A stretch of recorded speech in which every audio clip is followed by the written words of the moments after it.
नमस्कार, बहुत स्वागत। मैं हूं आपके साथ ऋतु ज्ञानवानी। ईरान ने एक मिसाइल में लगाए हैं 80 वॉरहेड। जी हां, इजराइल परेशान हो चुका है और क्लस्टर बम के बारे में लगातार सवाल भी आ रहे हैं। ईरान ने इजराइल पर मिसाइल हमलों में क्लस्टर बम को आम हथियार अब बना लिया है। जून 2025 में सिर्फ कुछ मिसाइलों में था, लेकिन मार्च 2026 में बैलिस्टिक मिसाइलों में आधी क्लस्टर वॉरहेड से भरी थी। आईडीएफ ने पुष्टि की है कि रोजाना नागरिक इलाकों में छोटे बम बिखर रहे हैं। खुर्रम शहर 4 मिसाइलों में 50 से 80 सब मुनिशंस 10 किलोमीटर तक फैलते हैं। ईरान ने इजराइल पर मिसाइल हमलों में क्लस्टर बम का इस्तेमाल अब एक आम हथियार बना लिया है। जून 2025 के 12 दिन के युद्ध में ये सिर्फ कुछ मिसाइलों में था, लेकिन मार्च 2026 के मौजूदा संघर्ष में ईरान ने अब तक करीब 300 बैलिस्टिक मिसाइलें दागी हैं, जिनमें से लगभग आधी यानी कि 50% में क्लस्टर वॉरहेड लगे थे। ये एक बड़ा बदलाव है। इजराइल की सेना आईडीएफ ने पुष्टि की है कि ईरान अब क्लस्टर बम वाले वॉरहेड को लगभग रोजाना इस्तेमाल कर रहा है, जिससे नागरिक इलाकों में छोटे छोटे बम बिखर रहे हैं। मार्च 2026 में इन हमलों से कम 3 लोगों की मौत हुई और कई घायल भी हुए। खुर्रम शहर 4 जैसी मिसाइलों में 50 से 80 छोटे सब मुनिशंस पैक किए जाते हैं, जो 10 किलोमीटर तक के दायरे में फैल जाते हैं। क्लस्टर बम आखिर क्या है, कैसे काम करता है और ईरान इन्हें कब कैसे इस्तेमाल करता है, ये भी आप जान लीजिए। तो देखिए, क्लस्टर बम एक ऐसा हथियार है जो हवा में फटकर दर्जनों या सैकड़ों छोटे छोटे बम यानी सब मुनिशंस को बिखेर देता है। ये छोटे बम एक बड़े क्षेत्र में फैला देते हैं, घनी आबादी वाले इलाकों या सैन्य ठिकानों पर भारी नुकसान पहुंचाते हैं और इन्हें वाइड एरिया डिस्पर्सल वेपन्स भी कहा जाता है, क्योंकि ये एक साथ कई लक्ष्यों को निशाना भी बना सकते हैं।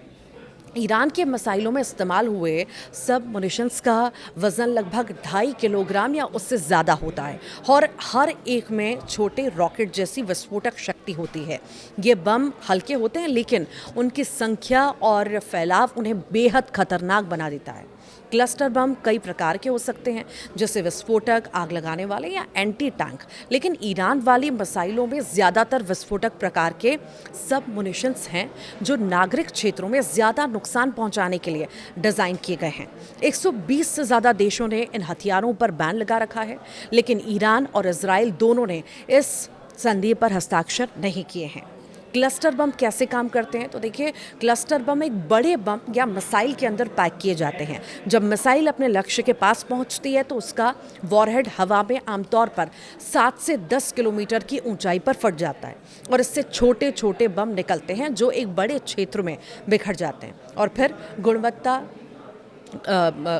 की वजह से ज़मीन पर गिरकर ये विस्फोट भी करते हैं। खुर्रम शहर 4, सज्जल 2 और एमाद और गद्र जैसी ईरानी मिसाइलें अब क्लस्टर वॉरहेड ले जा सकती हैं, जिनमें 50 से 80 सबमुनिशंस तक फिट हो सकते हैं। वॉरहेड डिज़ाइन विशेष रूप से बनाया जाता है, जिसमें दर्जनों छोटे बम एक कंटेनर में रखे जाते हैं, जो हवा में खुल जाते हैं।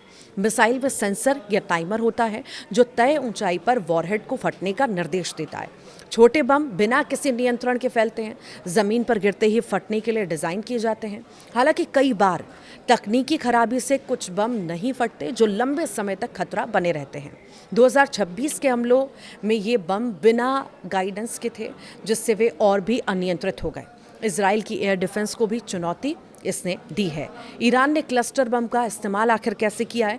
तो देखिए, 19 जून 2025 को ईरान ने इजराइल पर करीब 20 बैलिस्टिक मिसाइलें दागी, जिनमें से कम एक क्लस्टर बम का वॉरहेड था। ये मिसाइल गुश दान क्षेत्र के ऊपर फटी और लगभग 20 छोटे बम बिखेर दिए, जो 8 किलोमीटर के दायरे में फैल गए। उस समय 89 लोग घायल हुए थे, लेकिन मौत नहीं हुई थी।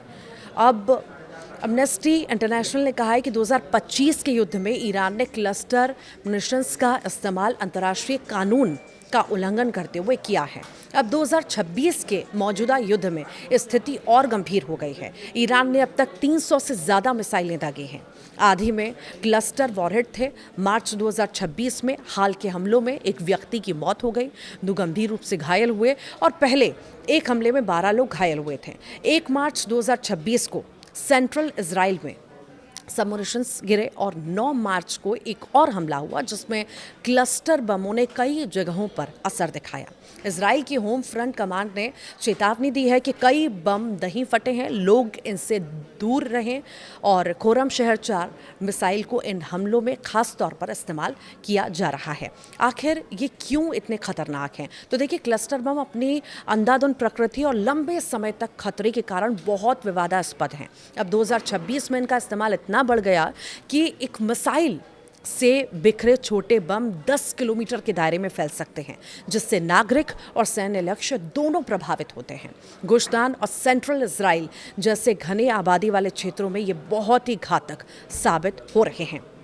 क्लस्टर बम सटीक निशाना नहीं लगाते, इसलिए बिना किसी भेदभाव के घरों, अस्पतालों, सड़कों को नुकसान पहुंचाते हैं। सबसे बड़ा खतरा जो है न फटना है। यहाँ पर वाले बम यानी ये न फटने वाले बम का खतरा है और ये इसके गिरने के बाद भी नहीं फटते तो सालों तक इसका खतरा बना रहता है और इन हथियारों से अब मौतें भी हो रही हैं जो 2025 से ज़्यादा गंभीर हैं। अंतर्राष्ट्रीय संगठन इनके इस्तेमाल की निंदा कर रहे हैं क्योंकि ये लंबे समय तक निर्दोष लोगों को खतरे में डाल रहे हैं और ये पूरी स्थिति दिखाती है कि आधुनिक युद्ध में क्लस्टर बम जैसे हथियार कितने अनियंत्रित और मानवीय संकट पैदा करने वाले हो गए हैं।